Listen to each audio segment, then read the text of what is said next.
मुख्यमंत्री पुष्कर सिंह धामी ने मंगलवार को सचिवालय में विद्यालय शिक्षा विभाग की समीक्षा बैठक ली।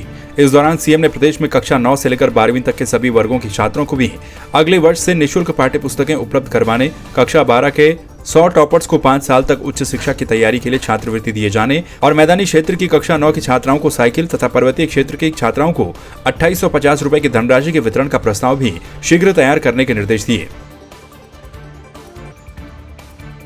मुख्यमंत्री पुष्कर सिंह धामी ने मंगलवार को रांझावाला स्थित द इंडियन पब्लिक स्कूल के वार्षिक उत्सव में मुख्य अतिथि के रूप में प्रतिभाग किया। मुख्यमंत्री ने स्कूल के 10वीं व 12वीं के मेधावी छात्रों के साथ ही ओलंपिक व पैरालंपिक खिलाड़ियों को भी पुरस्कृत किया।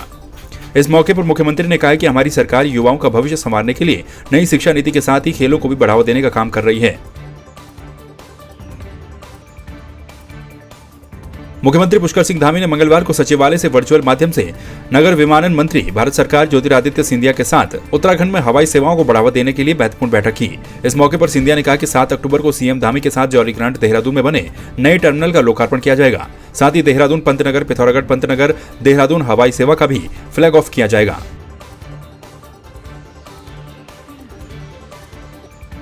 बाजपुर के ग्राम नरखेड़ा में नाले का निर्माण न होने से आक्रोशित ग्रामीणों ने निर्माणाधीन सड़क के कार्य को रोकते हुए सड़क पर धरना देकर शासन प्रशासन के खिलाफ जमकर नारेबाजी की। इस दौरान ग्रामीणों ने नाले का निर्माण न होने पर विधानसभा चुनाव के बहिष्कार का ऐलान भी किया। वहीं इस मामले में कैबिनेट मंत्री अरविंद पांडे ने बताया कि नाले के निर्माण को लेकर प्रशासनिक अधिकारियों को निर्देश दिया गया है। जल्द ही ग्रामीणों की समस्या का समाधान किया जाएगा। पहली बात तो मैं उनसे भी जो लोग इस सड़क को रोक रहे हैं, काम में बाधा डाल रहे हैं, मैं उनसे आग्रह करना चाहता हूं कि वो सड़क जो बन रही है वो भी उन्हीं की है। काम बनना चाहिए, उनको काम होने देना चाहिए। और मैंने प्रशासन को निर्देशित किया, यहाँ के एसडीएम को निर्देशित किया कि गांव वालों की जो पानी की निकासी है वो समस्या उनकी जायज़ है, वो परेशान है, उसका समाधान होना चाहिए।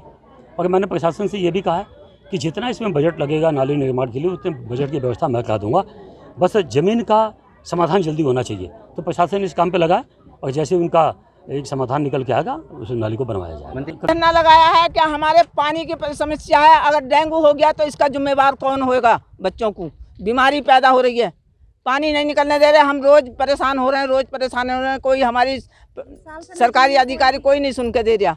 हमारी मांग ये है कि हम पिछले 32 साल पहले से हम यहाँ पे संघर्ष करते चले आ रहे हैं, जब से ये आवासीय कॉलोनी बसी है सरकार द्वारा पानी निकासी को लेकर, लेकिन झूठे आश्वासन दे दिए जाते हैं शासन प्रशासन द्वारा, मंत्रियों द्वारा झूठे आश्वासन दिए गए हैं, लेकिन आज तक उस पर कार्रवाई नहीं हुई है। अब जाकर के हम लोग बहुत दिनों से इस रोड के लेके भी संघर्ष कर रहे थे। रोड का काम तो शुरू हुआ, लेकिन नाले का काम अभी तक, जो गांव के पानी निकासी का है उसका काम अभी तक शुरू नहीं करवाया, जबकि आश्वासन दिया गया था कि पानी का निकासी भी होगी। उसका काम नहीं शुरू कर रहे हैं। उसके लिए हमने कई बार एसडीएम साहब को और शासन प्रशासन को लिख कर दिया। जोशीमठ में बीती रात आतंक मचा रहे भालू को वन विभाग की टीम ने मार दिया। दरअसल भालू रोज की तरह देर रात को भी सिंहधार की घनी आबादी में जा घुसा, जिसकी सूचना नंदी देवी पवार के द्वारा वन विभाग को दी गई। सूचना मिलते ही वन विभाग की टीम ट्रैंकुलाइजर टीम के साथ मौके पर पहुंची और काफी मशक्कत के बाद भालू को ढेर किया गया। टिहरी झील का जलस्तर लगातार बढ़ता जा रहा है, जिससे कोटी कॉलोनी में पर्यटन विभाग के द्वारा बनाया गया आस्था पथ, टेंट, फुटपाथ, पर्यटकों को आने जाने के रास्ते, यात्री विश्राम शेड डूब गए हैं और बोटिंग पॉइंट तक आने के लिए लोग जान को जोखिम में डाल रहे हैं। आपको बता दें कि उत्तराखंड सरकार ने टीएचडीसी को 830 आरएल मीटर पानी भरने की अनुमति दी थी और झील का जलस्तर 829.50 आरएल मीटर तक पहुंच गया है। नई टिहरी में 50वें दिन भी आशा कार्यकर्तियों का धरना जारी रहा। इस मौके पर यूजेपी के केंद्रीय अध्यक्ष दिनेश धनई ने जनप्रतिनिधियों पर गंभीर आरोप लगाते हुए कहा कि वर्तमान सरकार के जनप्रतिनिधि सस्ती लोकप्रियता के लिए आशा कार्यकर्तियों के सम्मान को ठेस पहुंचाने का काम कर रहे हैं और उन्हें गुमराह करने का काम भी कर रहे हैं। उन्होंने सरकार से आशा कार्यकर्तियों की विभिन्न मांगों को जल्द से जल्द पूरा करने की मांग की। 20 तारीख तक यही बोला था सरकार को कि 20 तारीख तक हम चुपचाप अपने धरने पे बैठे रहेंगे। उसके बाद हमने उग्र आंदोलन की चेतावनी दी थी और उग्र आंदोलन हमारा आज से सचिवालय में शुरू हो चुका है और अब हम जिला स्तर पे भी उग्र आंदोलन करेंगे।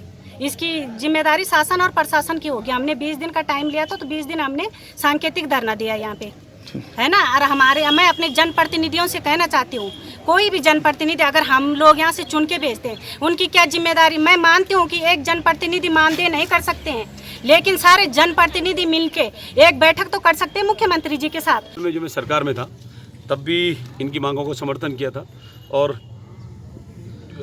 इनकी जो मांगे थी, मैं उस समय भी हमने भारत सरकार को भी जो इनका प्रस्ताव था आशा कार्यकर्तियों का, वो हमने कैबिनेट से पास करा के भारत सरकार को भेजा था और इनका जो मानदेय था वो पिछली सरकार में भी बढ़ाया गया था।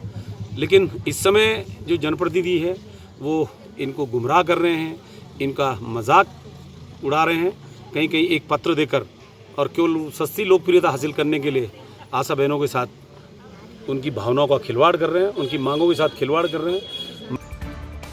समूह फाउंडेशन की टीम ने मदद का हाथ आगे बढ़ाकर जखोली निवासी शांति देवी की मदद की है। दरअसल शांति देवी के पति का 1 महीने पहले स्वर्गवास हो गया था। उनकी 4 बेटियां हैं, लेकिन आय का कोई साधन न होने के चलते उनके सामने काफी बड़ा संकट भी पैदा हो गया है। समूह फाउंडेशन ने अगले 2 महीने का राशन देकर उनकी मदद की, साथ ही 7,000 रुपए की सहयोग राशि भी प्रदान की।